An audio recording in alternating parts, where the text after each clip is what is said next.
नमस्कार प्रिय दर्शकों, एक बार फिर आपका स्वागत है हमारे YouTube चैनल में। प्रिय दर्शकों, आज फिर नया वीडियो नई जानकारी लेकर आए हैं। प्रिय दर्शकों, आज का वीडियो बड़ा मोटिवेशनल है, बड़ा प्रेरणादायक है और बड़ा शिक्षाप्रद है। प्रिय दर्शकों, आज के इस वीडियो में हम आपको बताएंगे ऐसी 10 पवित्र पक्षी। यह पवित्र पक्षी जब भी जाते हैं, जिस घर में जाते हैं, लक्ष्मी को साथ लेकर ही जाते हैं। प्रिय दर्शकों, हमारे हिंदू धर्म में इन 10 पवित्र पक्षियों को बहुत माना जाता है, क्योंकि यह 10 पक्षी कोई ऐसे वैसे पक्षी नहीं है। प्रिय दर्शकों, यह पक्षी जब भी किसी घर में जाते हैं तो माँ लक्ष्मी को साथ लेकर के जाते हैं। यह पक्षी जिस घर में जाते हैं, जिस घर का भाग्य उदय होना होता है, अन्यथा यह पक्षी किसी घर में नहीं जाते हैं। प्रिय दर्शकों, यदि आपके घर में भी इन 10 पक्षियों में से कोई एक पक्षी भी अगर आपके घर आ जाए तो प्रिय दर्शकों, आप मालामाल हो जाएंगे। दुनिया की ऐसी कोई ताकत नहीं है जो आपको करोड़पति बनने से रोक ले। प्रिय दर्शकों, इस बात को हमने स्वयं आजमा करके देखा, क्योंकि यह 10 पक्षी इस घर में जाते हैं जिस घर का भाग्य उदय होता है। प्रिय दर्शकों, हिंदू धर्म में संपूर्ण पशु पक्षी और वृक्षों को मानव अस्तित्व की रक्षा के लिए महत्वपूर्ण घटक माना जाता है। प्रिय दोस्तों, इसमें से भी कुछ वृक्ष और पशु पक्षी ऐसे हैं जिनके नहीं होने से मानव का अस्तित्व संकट में पड़ सकता है। इनके अलावा हिंदू धर्म में हमारी प्राचीन ऋषि मुनियों ने कि कौन से पक्षी में क्या रहस्य छुपा हुआ है और इन पावन पवित्र 10 पक्षियों का हमें सम्मान करना चाहिए, उनकी रक्षा करनी चाहिए। प्रिय दर्शकों, इससे पहले जो लोग हमसे नए जुड़े हैं वह लोग हमारे चैनल को सब्सक्राइब करें, बेल आइकन ऑन करें, अच्छे कमेंट किया करें ताकि हर आने वाले वीडियो का नोटिफिकेशन सबसे पहले आपको मिले। शुरू करते हैं। प्रिय दर्शकों, आज का यह प्यारा सा प्रसंग है और बताते हैं आपको कि यह 10 पक्षी ऐसी कौन से पक्षी है जो बहुत ही शुभ होते हैं और जब भी एक किसी घर में आते हैं तो खुशियां ही खुशियां लेकर के आते हैं। प्रिय दर्शकों, सबसे पहले पक्षी है हंस। हंस के बारे में कहा जाता है कि जब कोई व्यक्ति सिद्ध हो जाता है तो उसे कहते हैं कि इसने हंस पद प्राप्त कर लिया है, और जब कोई समाधि को हो जाता है तो कहते हैं कि परमहंस हो गया है। परमहंस सबसे बड़ा पद माना गया है। प्रिय दर्शकों, सभी पक्षियों में हंस कैसा पक्षी है जहां देव आत्माएं आश्चर्य देती है। प्रिय दोस्तों, शास्त्रों में ऐसा कहा गया है कि हंस उन आत्माओं का ठिकाना है जिन्होंने अपने जीवन में पुण्य कर्म किए हैं और उन्होंने यह नियम का पालन किया है। कुछ कल तक हंस योनि में रहकर आत्मा अच्छे समय का इंतजार कर उन्हें मनुष्य योनि में लौट आई है या फिर वह देवलोक में चली जाती है। प्रिय दर्शकों, शास्त्रों की माने तो हंस पक्षी प्यार और पवित्रता का प्रतीक होता है। प्रिय दर्शकों, यह पक्षी बहुत ही विवेकी पक्षी माना गया है। प्रिय दर्शकों, आध्यात्मिक दृष्टि से मनुष्य के विश्वास में हम और स्वास्थ्य में से ध्वनि सुनाई पड़ती है। मनुष्य का जीवन कम है क्योंकि इसमें ज्ञान का अर्जुन संभव है। अति हंस ज्ञान विवेक कल की देवी सरस्वती का वास है और यह पक्षी अपना ज्यादातर समय मानसरोवर में रहकर ही बिताता है या फिर किसी एकांत झील में या फिर किसी समुद्र में रहकर अपना जीवन व्यतीत करता है। प्रिय दर्शकों, यह पक्षी दाम्पत्य जीवन के लिए एक आदर्श है। प्रिय दर्शकों, यह पक्षी बहुत समझदार होता है, बहुत बुद्धिमान होता है और अपने संपूर्ण जीवन काल में यानी कि जीवन भर एक ही पार्टनर के साथ रहता है। यदि दोनों में किसी भी एक पार्टनर की मौत हो जाए तो दूसरा अपना पूरा जीवन अकेले ही गुजारता है। जंगल के कानून की तरह इसमें मादा पक्षियों के लिए लड़ाई नहीं होती है। प्रिय दर्शकों, यह पक्षी आपसी सूझबूझ के बल पर यह अपनी शादी का चयन करते हैं। इनमें पारिवारिक और सामाजिक भावनाएं पाई जाती हैं। सफेद रंग के अलावा काले रंग के हंस ऑस्ट्रेलिया में पाए जाते हैं। प्रिय दर्शकों, हिंदू धर्म में हंस को मारना अर्थात पिता देव या गुरु को मारने के समान है। ऐसी व्यक्ति को 3 जन्म तक नरक में रहना पड़ता है। प्रिय दर्शकों, इसलिए हंस बहुत शुभ होता है। अब आता है दूसरा पक्षी। प्रिय दर्शकों, दूसरा पक्षी मोर कहा गया है। मोर पक्षियों का राजा माना जाता है। मैं शिवपुत्र कार्तिकेय का वहां है। भगवान कृष्ण की मुकुट में लगा मोर पंख इसी पक्षी के महत्व को दर्शाता है। यह भारत का राष्ट्रीय पक्षी भी है। प्रियदर्शकों, मोर की दो प्रजातियां होती है। नीला मोर भारत और श्रीलंका भूतपूर्व शिलांग में पाया जाता है। हरे या जीव का मोर, जिस पर वह म्यूजिक कहा जाता है, जो म्यांमार भूतपूर्व ब्रह्मा से जावा तक पाया जाता है। प्रियदर्शकों, अनेक धार्मिक कथाओं में मोडर को बहुत ऊंचा दर्जा दिया गया है। हिंदू धर्म में मोडर को मारना या खाना महापाप समझा जाता है। मोर की उम्र 25 से 30 वर्ष की होती है, इसलिए मोर बहुत शुभ होता है। प्रियदर्शकों, अब आता है पक्षी नंबर 3। तीसरे नंबर में कौवा कहा गया है। कौवे को अतिथि आगमन का सूचक और पितरों का आश्रम स्थल माना जाता है। कौवा लगभग 20 इंच लंबा गहरी काले रंग का पक्षी है, जिसके नर और मादा एक ही जैसे होते हैं। प्रियदर्शकों, शास्त्रों में ऐसा कहा जाता है कि जिस किसी दिन कवि की मृत्यु हो जाती है, उसे दिन उसका कोई साथी भोजन नहीं करता है। कौवे में काफी शक्तियां होती है, जो कि भूत भविष्य वर्तमान का पहले से ही ज्ञान होता है। प्रियदर्शकों, श्राद्ध पक्ष में कौवे का बहुत महत्व माना गया है और इस पक्ष में कौवे को भोजन करवाना अर्थात अपने पितरों को भोजन करवाना माना जाता है, इसलिए कौवा भी बहुत शुभ होता है। प्रियदर्शकों, अब आता है नंबर 4 में उल्लू। उल्लू को लोग अच्छा नहीं मानते हैं, उससे डरते हैं, लेकिन ऐसी गलत धारणा है। उल्लू पक्षी माँ लक्ष्मी का वाहन है। उल्लू का अपमान करने से लक्ष्मी का अपमान माना जाता है। प्रियदर्शकों, हिंदू संस्कृति में माना जाता है कि उल्लू समृद्धि और धन लाता है। प्रियदर्शकों, उल्लू के डरावने रूप के कारण कुछ लोग उल्लू से डरते भी हैं और कुछ लोग उल्लू को मूर्ख कहते हैं, जिनके उल्लू जैसे मुंह होते हैं, लेकिन यह धारणा बिल्कुल गलत है। प्रियदर्शकों, भारतवर्ष में प्रचलित लोक विश्वासों के अनुसार भी उल्लू का घर के ऊपर छत पर स्थित होना तथा सब 2 चरण निकट संबंधी अथवा परिवार के सदस्य की मृत्यु का सूचक समझा जाता है।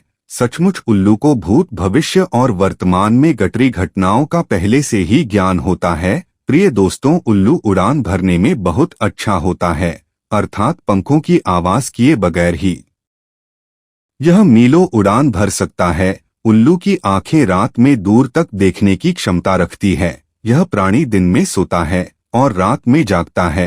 प्रिय दोस्तों, उल्लू की श्रवण शक्ति भी तीव्र होती है और यह भी कहा जाता है कि उल्लू ऊपर उड़ान भरते वक्त नीचे चूहे की आवाज तक सुन लेता है। उल्लू की सिर घुमाने की योग्यता भी अद्भुत है, क्योंकि वे लगभग 170 अंक तक अपना सिर घुमा सकता है, अर्थात अपना सर घुमाकर अपने पीछे को देख सकता है, ठीक पीछे को देख सकता है। प्रियदर्शकों, शास्त्रों की माने तो लिंग पुराण में नारद मुनि को मानसरोवर वास उल्लू के संगीत शिक्षा ग्रहण करने के लिए उपदेश दिया गया था। प्रियदर्शकों, इस उल्लू की हूं की संगति स्वरों में निकलती है। वाल्मीकि रामायण में उल्लू को मूर्ख के स्थान पर अत्यंत चतुर कहा गया है। रामचंद्र जी जब रावण को करने में असफल होते हैं और जब विभीषण उनके पास जाते हैं, तब सुग्रीव राम से कहते हैं कि हे प्रभु श्री राम, आपके शत्रु की उल्लू की चतुराई से बचकर रहना चाहिए। प्रियदर्शकों, ऋषियों ने गहरी अवलोकन तथा समझ के बाद ही उल्लू को श्री लक्ष्मी का वाहन बनाया था, इसलिए उल्लू बहुत शुभ होता है। प्रियदर्शकों, अब आता है नंबर 5। नंबर 5 में गरुड़ पक्षी कहा गया है।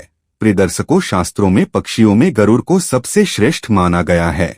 यह समझदार और बुद्धिमान होने के साथ साथ तेज गति से उड़ने की क्षमता रखता है। गरुड़ के नाम पर एक पुराण भी है, जिसे गरुड़ पुराण कहा जाता है। यह भारत का धार्मिक और अमेरिका का राष्ट्रीय पक्षी होता है। प्रिय दोस्तों, गरुड़ के बारे में पुराणों में अनेक कथाएं मिलती हैं। रामायण में तो गरुड़ का सबसे महत्वपूर्ण पार्ट है। पौराणिक कथाओं के अनुसार भगवान विष्णु की सवारी और भगवान राम को मेघनाथ के नाग पास से मुक्ति दिलाने वाले गरुड़ के बारे में कहा जाता है। गरुड़ 100 वर्ष तक जीने की क्षमता रखता है, लेकिन आजकल गरुड़ के अस्तित्व पर संकट गहरा आ रहा है, इसलिए गरुड़ बहुत शुभ होता है और जहां भी जाता है मां लक्ष्मी को श्री हरि विष्णु को साथ लेकर जाता है। यदि आपके घर में कभी भूल बस गरुड़ आके बैठ जाए तो आपका भाग्य तुरंत उदय होगा, बहुत जल्द उदय होगा, इसमें कोई शंका नहीं है। प्रियदर्शकों, अब आता है 6ठे नंबर का पक्षी छाता पक्षी नीलकंठ को कहा गया है। प्रियदर्शकों, नीलकंठ को देखने मात्र से भाग्य के दरवाजे खुल जाते हैं। ऐसा कहा जाता है कि नीलकंठ को देखने मात्र से भाग्य के दरवाजे खुल जाते हैं। यह पवित्र पक्षी माना जाता है। दशहरा पर लोग इसका दर्शन करने के लिए बहुत लालायित रहते हैं। प्रिय दोस्तों, इस पक्षी का आकार में ना पक्षी के बराबर होता है। इसकी चोंच भारी होती है और वाक्य स्थल लाल भरा उधर तथा पूंछ अधूरा होता है। प्रिदर को पंख गहरी और धूमिल होते हैं, नीले रंग में होते हैं। यह उड़ान के समय चमकीली पत्तियों के रूप में दिखाई पड़ते हैं। रावणकर में दक्षिणी भाग को छोड़कर शेष भारत में यह पक्षी खूब पाया जाता है।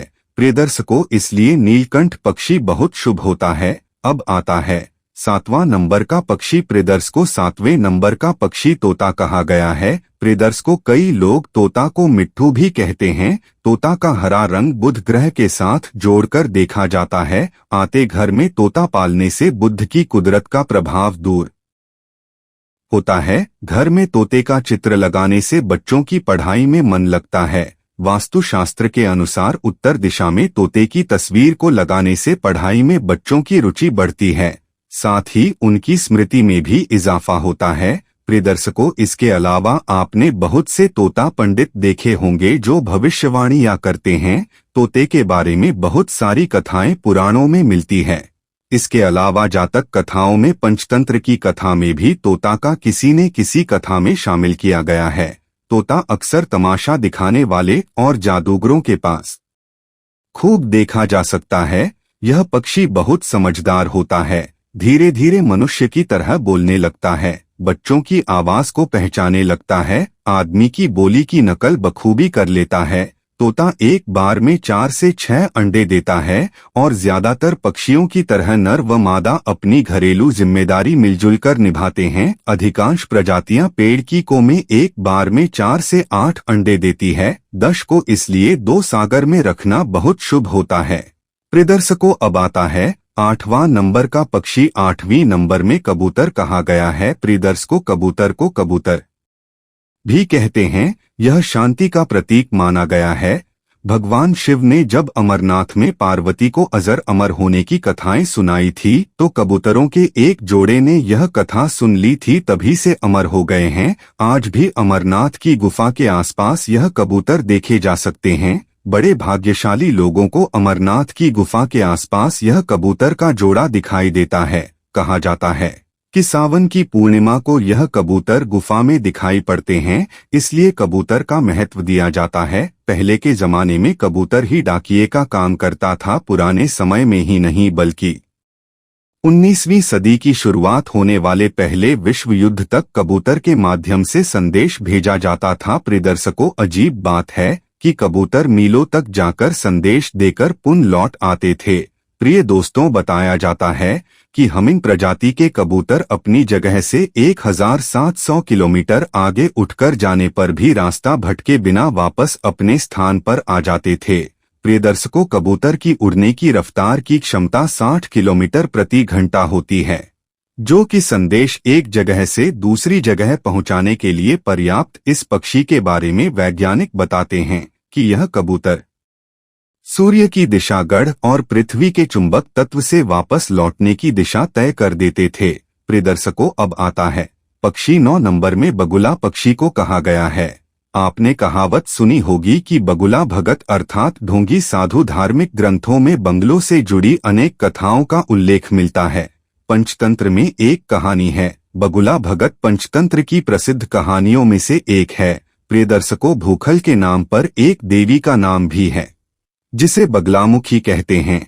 प्रिय दोस्तों, बगुला ध्यान भी होता है, अर्थात बबली की तरह एक तक ध्यान लगाना। बगुले के संबंध में कहा जाता है कि यह जिस भी घर के आसपास किसी वृक्ष आदि पर रहते हैं वहां शांति रहती है और किसी प्रकार की अकाल मृत्यु नहीं होती है। प्रिय दर्शकों, अब आता है आखिरी और 10वां पक्षी। 10वां पक्षी गौरैया कहा गया है। प्रिय दर्शकों, गौरैया एक छोटी चिड़िया होती है। यह हल्की भूरे रंग या सफेद रंग की होती है। इसके शरीर पर छोटे छोटे पंख होते हैं। पीली चोंच व पैरों का रंग पीला होता है।